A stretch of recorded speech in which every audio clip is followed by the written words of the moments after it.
Welcome to the Breakthrough to Excellence podcast. I'm Jasmine Haley, healthcare provider turned educator, entrepreneur, and startup strategist. Not too long ago, I was burnt out, overwhelmed, depressed, and full of fear from a toxic work environment. I created my business out of necessity to create a legacy I can be proud of today. It helps me transform the lives of women every single day to pursue their dreams and entrepreneurial goals. I created this podcast to share the empowering stories of entrepreneurial women, help you break through self-doubt to your greatness, and share business strategies to help you create a thriving and profitable business. If you are an emerging entrepreneur or business owner that wants to create the mindset needed to escape burnout, reclaim your personal power, and pursue your entrepreneurial dreams, this podcast is for you. Stay tuned and listen in. Welcome to the Breakthrough to Excellence podcast. This is your host, Jasmine Haley, and this week's guest is Mrs. Gretchen Bridgers. She is a national board certified elementary school teacher from Charlotte, North Carolina. In 2006, Gretchen received her bachelor's degree at Marist College in Poughkeepsie, New York. Holla! Woo woo! In 2010, she received her master's degree in curriculum and supervision from the University of North Carolina at Charlotte. She taught grades 2, 3, and 5 before transitioning into the role of a new teacher development coach for the New Teacher Project. During this time, she also published her first book for new teachers called Elementary Edu 101, EDUC, What They Didn't Teach You in College, to help prepare future teachers for the realities of life in the classroom. And don't you know we need this? Oh, my word.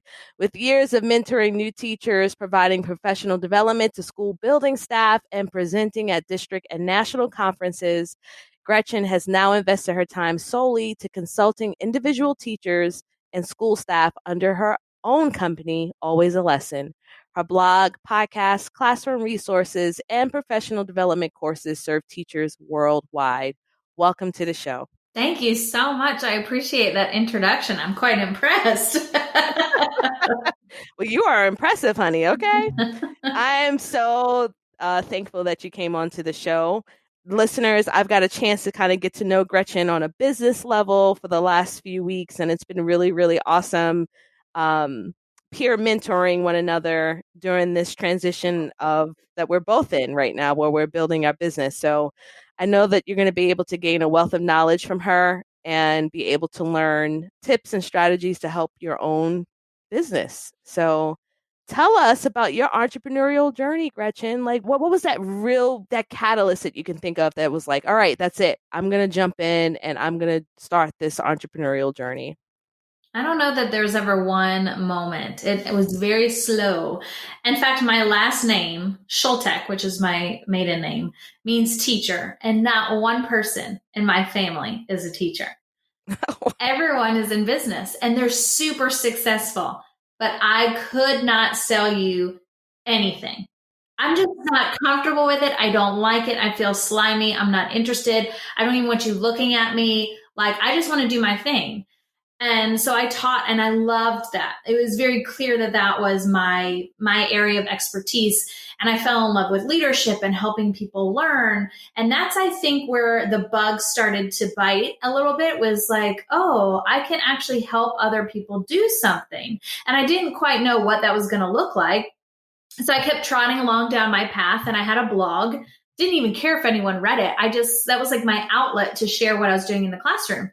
Well, then teachers were reading blogs less, and I heard about this thing called a podcast. And kind of how I do things in life is I just do them. Like, I didn't know what a podcast was, never listened to one, didn't care. I was going to make one though.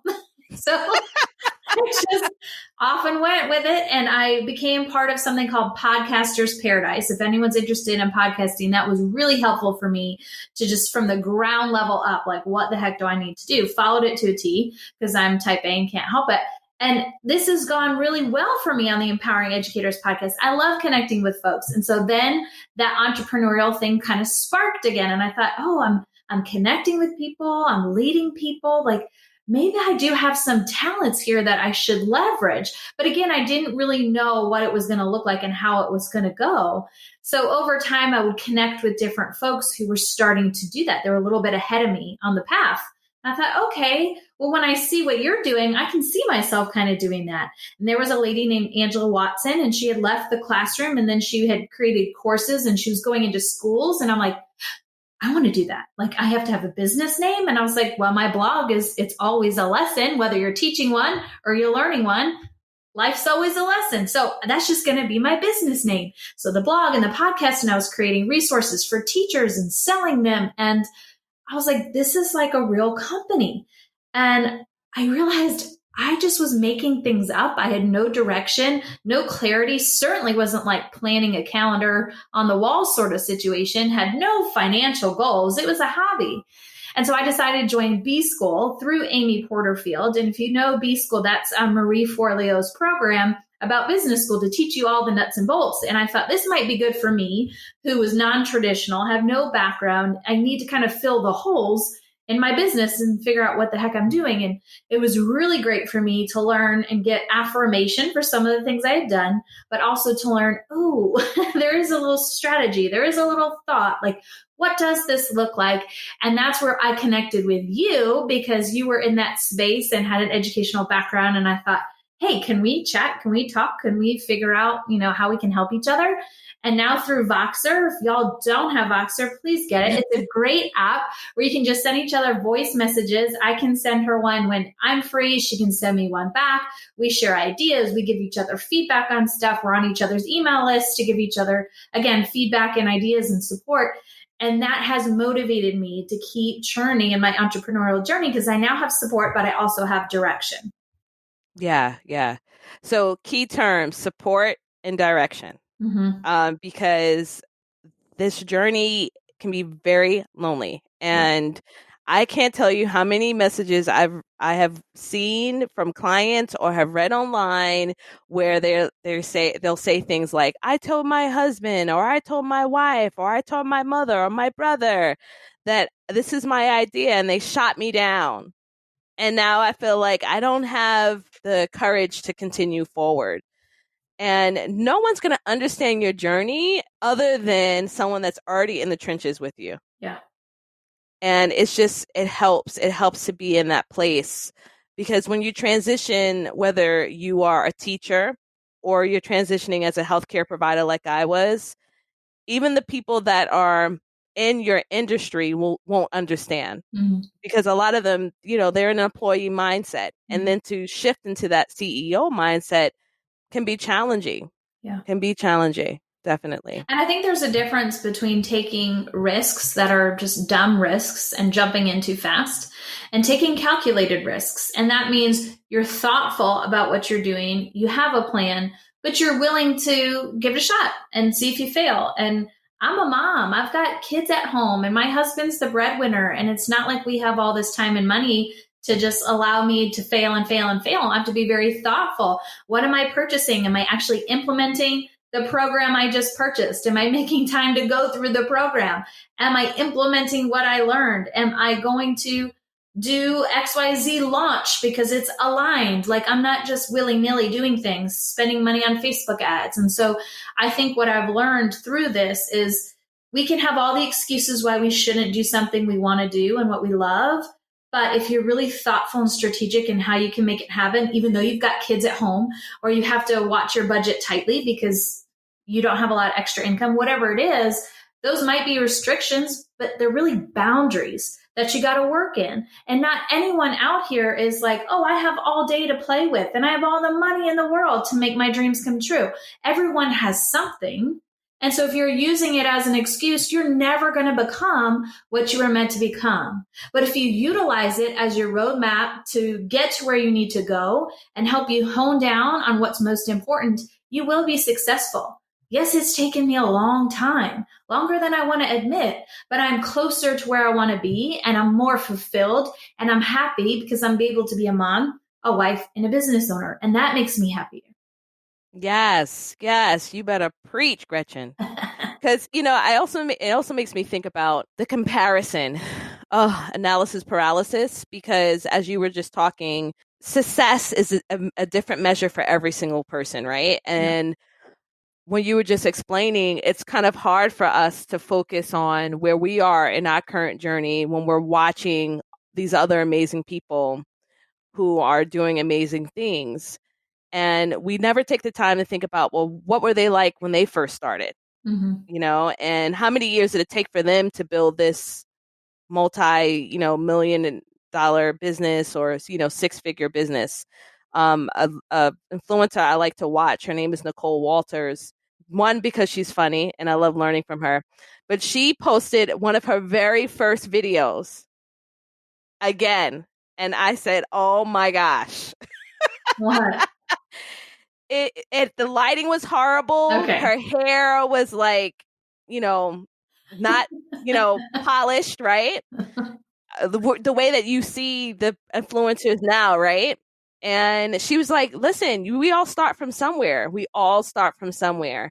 And like you said, you have to be strategic about the decisions that you make, but also realize that the amount of followers that you have or where you are in your journey is not indicative of where you will be Or the if you stay impact you'll have. consistent. Right. Yes. Yep. And If one you thing stay that what you were saying made me think of, and I don't know if it was Amy Porterfield, but it's something to the effect of, it's not failure you're scared of, it's people watching you fail. And I think that's what holds me back from going live or trying something new or doing a webinar. It's like, I don't want to not be good at it. But like you just said, she shared her first video, but that you have to get started somewhere. And let's all not be so vain. Not everyone is paying attention to you like you hope and think. We're Mhm. our own worst critic. So yeah, maybe some people see the video. So the next video is going to be better, and and by the time you're really good, then a lot of people are going to see it. But those first couple, like whatever, you just got to Yeah. get out there and do the dang thing. Yeah. Exactly. Get out there and make that decision. Make it. So, when you decided to go this route of working with teacher leaders, let's first talk about what a teacher leader is, because I love this. I feel like I am one myself. When you decided to focus on teacher leaders, let's talk first about how you discovered your customer avatar and who this person is. Yeah, let's do that, because that was speaking of failure. Because when I first started teaching, I loved mentoring new teachers. And I wrote a book for new teachers, like you mentioned, and I loved them.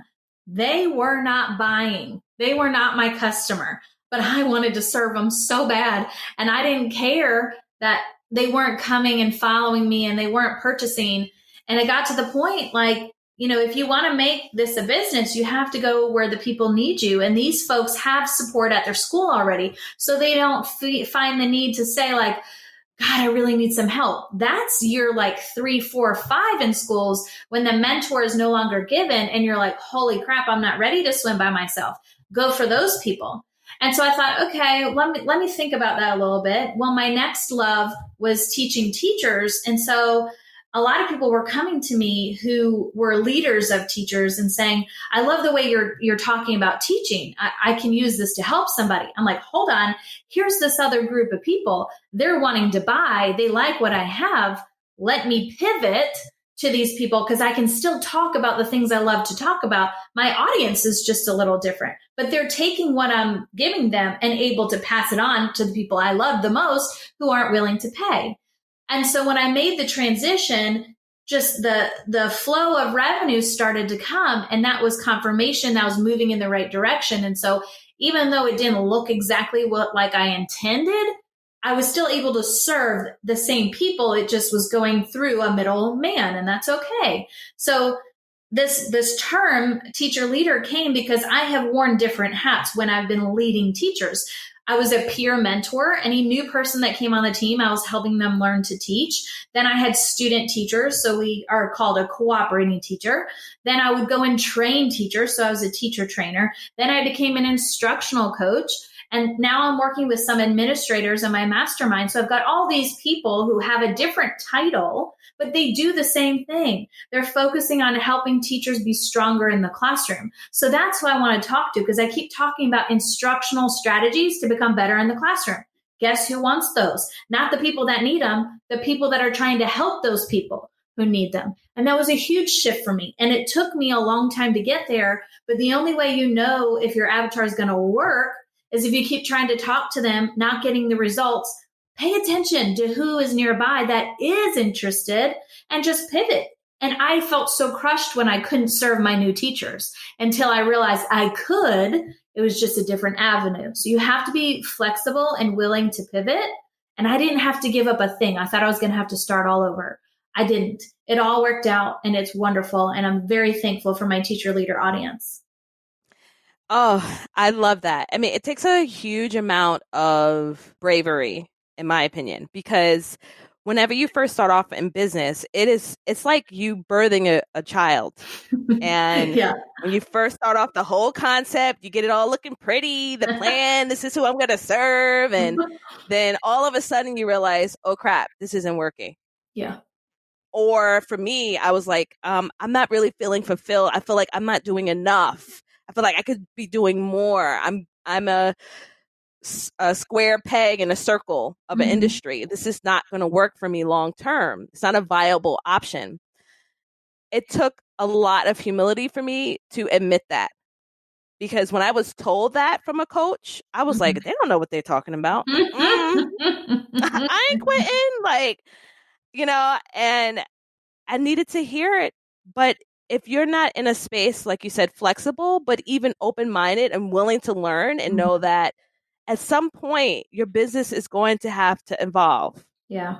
And sometimes it requires a pivot. And it doesn't mean that you're an actual failure. Yeah, I had folks that told me the same thing, like, Gretchen, you didn't have money when you were a new teacher. Would you have bought something? I'm like, heck no. Like, I couldn't afford it. I didn't even have time. I was so overwhelmed. Like, I was not ready to even be a customer yet of anything. And I wish I would have thought about that going in. Like, if my coach now always says, your avatar is a former version of yourself. And if I really truly dial into that person, she was not ready. And she made me do this exercise where you plot your life on a timeline and say, okay, these are all your avatars. Which one are you a little bit ahead of who was also ready to buy?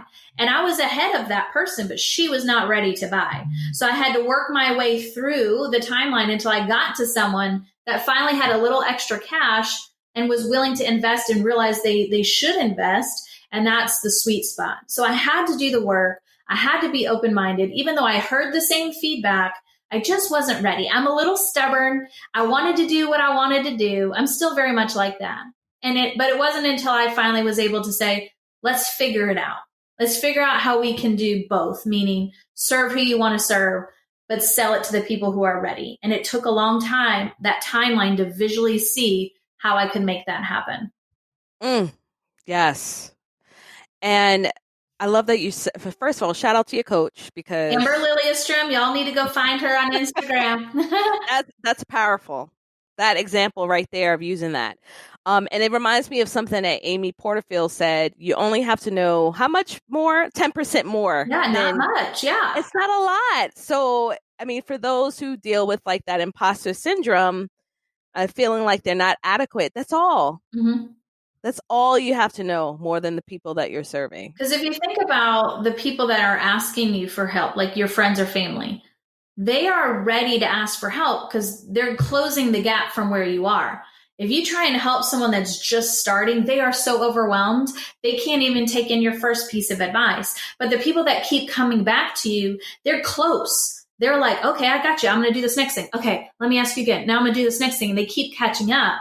And so that's exactly that 10% is you can't be too far from that person because one, they're too overwhelmed. And two, you're too far. You forget what it's like to be that former version of yourself. That was so long ago. Your thoughts are different.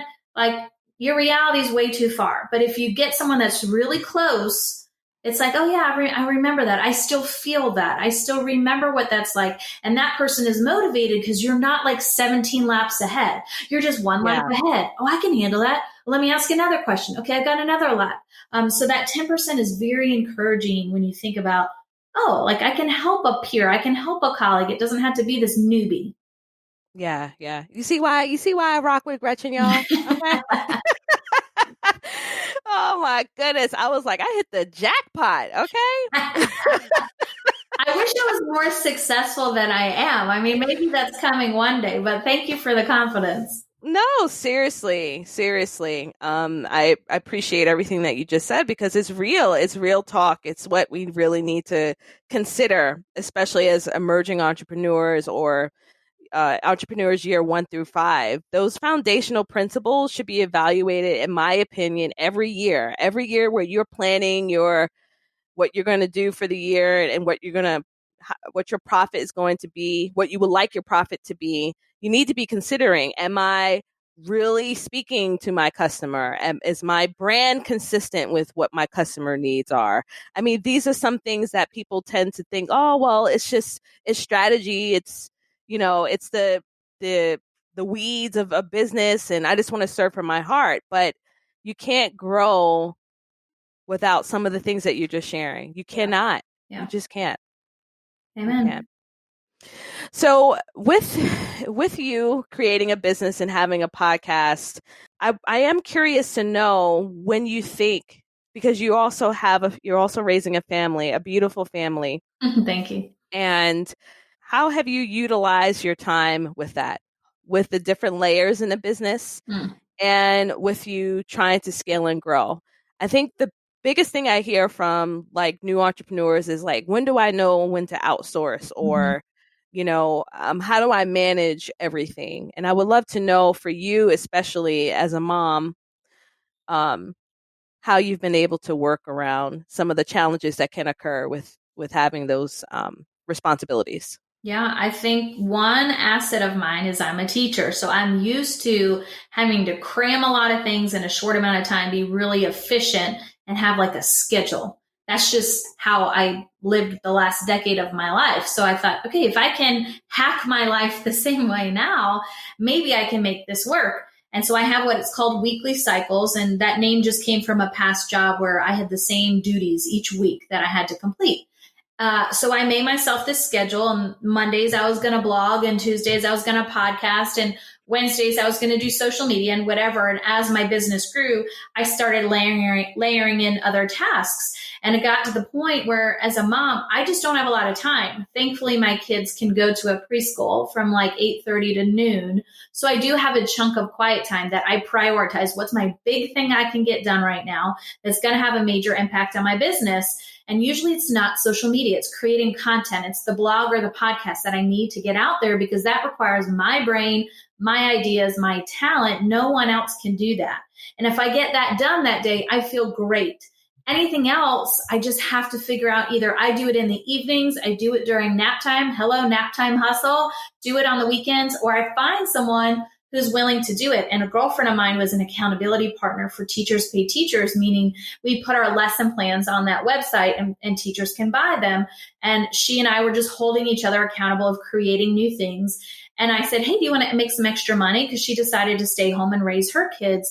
I said, there's a couple tasks I really need help with. Can you print off these resources for teachers and take pictures of them and create a pin for Pinterest? And by the way, can you also do Tailwind? And she's like, oh, I love to. I love the creative side of things. And I'm like, good, because I hate it. So she started there, and I paid her like $20 an hour, which is a lot. But as an educator and a mom who is supporting a family, I really wanted to help her.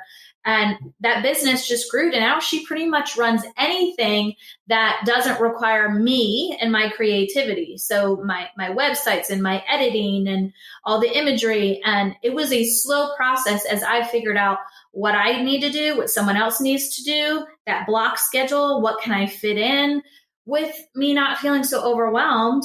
And I had to really look at things and say, does this move my business forward, or is this just something I'm doing? And there were some things I was like, yeah, we can get rid of that. That's not really helpful unless I happen to have someone else that can do it for me and they're looking for things to do. And I have extra cash, So as my business grew and I had a little extra money, I'd throw some of those things in, but it was very bare bones in the beginning because that's all I can handle. And you got to give yourself grace. Grace is written on my bathroom mirror because I'm so hard on myself. I compare myself to other people who don't have little kids at home, who can work all day long and get it done themselves, and all their profits are theirs because they don't have to outsource. And I feel behind. But my race is my race. And I'm going to do the best I can right now in the season I'm in. Because guess what? One day I'll be in that season where I don't have kids and I can hustle all I want and save all the money and make all the money. But right now, this is my reality. And the more I beat myself up, the less effective I'm going to be in my role. So focus on what you can control, schedule it all out. And when you can, start hiring out for those things that really don't move the lever to someone else who's willing to do it. Yes, absolutely.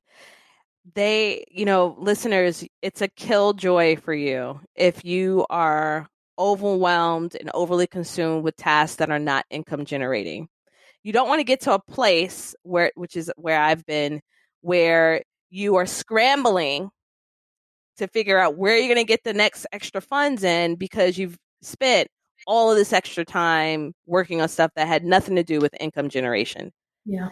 And, when you are the queen bee, as Mike Michalowicz puts it, if you are the main person that the business thrives on, you need that time for content creation, especially as service providers. Mm-hmm. You can't sell programs without it. You can't help your coaching clients. You can't run a membership, whatever the case may be. So I love the fact that you mentioned to give yourself some grace, because I've even felt that way. I've outsourced my podcast. I've outsourced my social media. I've used virtual assistants. And in all of those cases, I've had less profit because of having to do that. But I needed peace of mind. Yeah. And you were mentioning before layering your business. And for me, it started just with those lesson plans.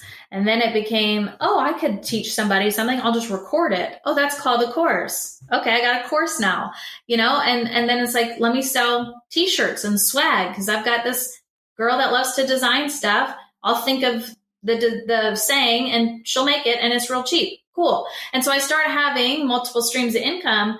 And so when COVID-19 happened, I thought, thank goodness I was slowly building my business to the point where I was having all these outlets, because my lesson plans took a major hit because school transferred all online and I didn't have anything for online learning. And I wasn't about to go do the big thing. And I had major FOMO over it, but it was not aligned to what my goals were to move me forward. And it's not that I can't adjust and adapt, but I am so strapped for time and I have other tasks that are better aligned and will move the needle in the way I need them to, that I had to stay focused on those. And so although that part of the business took a hit, other things ramped up. My membership, my mastermind for teacher leaders, everyone needed help. They joined in and that made up well more than that part of my business. So the lesson here to me is not that I have to go open 15 doors at one time, but if you can have a door and have a door and have a door when you're ready, so that when one closes, you've still got the other ones open and you're kind of safe through these hard times. Not safe, but better off than you would have been. And I think that was one of my smart moves, is slowly growing and adding those layers. I love that you said that. Really diversifying your income. Still the same customer avatar, but you have different streams of revenue. Right. I love that. And I think that should encourage each of the, listeners too. Like, do you have different streams of revenue for that customer that you're serving? Do you have different stages, like a baseline stage and then a more moderate and then more, I don't know why the words are escaping me, an expert level? Are you able to service them in a way that you could get them at different price points, but still be able to grow your business? Yeah. Let me talk about that for a second, if you don't mind. Yes, please. So I had the course and then this mastermind. And so I was starting the tiers and I was like, okay, well, someone reached out for me for one-on-one coaching. So now I've got my 3 tiers. I've got the course. Great. You just want to do this passively on your own time. Perfect. That price is really cheap. Then you go up to the mastermind. You want that collaborative, that community. Perfect. It's a little more expensive. Now you want me one-on-one talking through your personalized situation. You're going to have to pay that premium.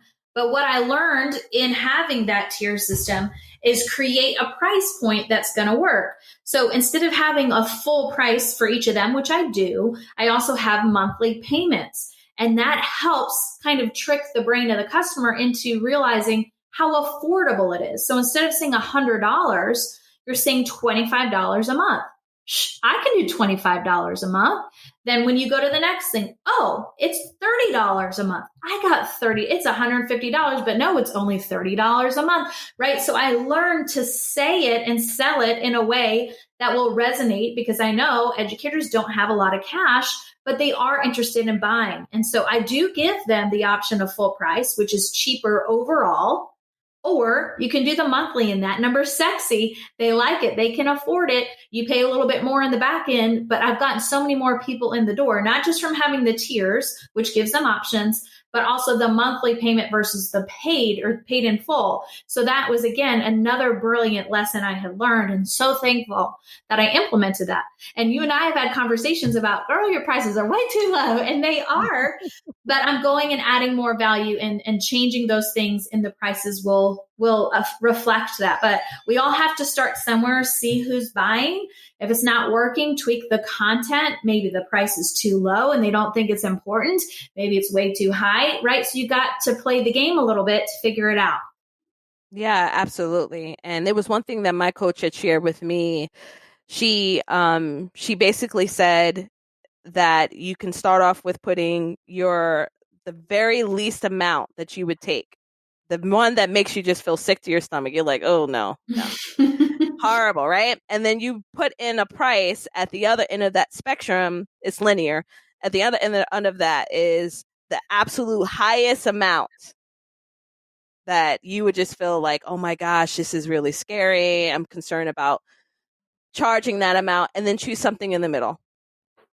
And that's how I normally have gone with choosing the prices, because I used to not charge enough. Mm-hmm. And I feel like I was doing twice the work. And as a mom, it was so hard. It was so hard for me, taking up a lot of my time. So I really appreciate the fact that you mentioned doing the payment plans and understanding your customer, because as you said, there's a psychology to it. Mm-hmm. I mean, I think about myself and the process I go through when I'm shopping on Amazon Prime when I shouldn't be, you know? Yep.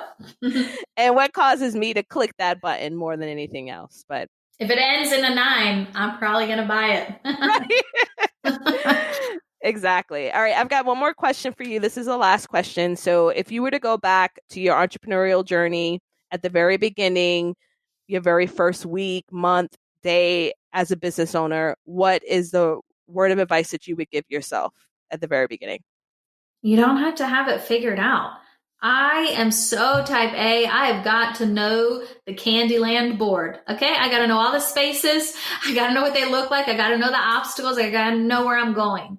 That is not life. And that's not fun. Who wants to live that way when you have it all figured out? I mean, who knew COVID-19 was coming? Like, you could have had 2020 planned to the max, right? But whoop, first quarter, like road trip, and we're off the rails already. And so I would just tell myself, just get out there and give some things a try. Like, you don't have to know where you're going, but just your next step. And then when you get there, decide your next step and keep moving forward and be thoughtful and be excited, but stop holding yourself back because you don't know the whole game board. You're never going to know. So you're just never going to move anywhere. So I would just encourage myself to take that first step. And I don't know if you've ever watched Frozen or Frozen 2, but Elsa has this song that says, do the next right thing. And that's all it is. It's just about one decision at a time, one foot in front of the other.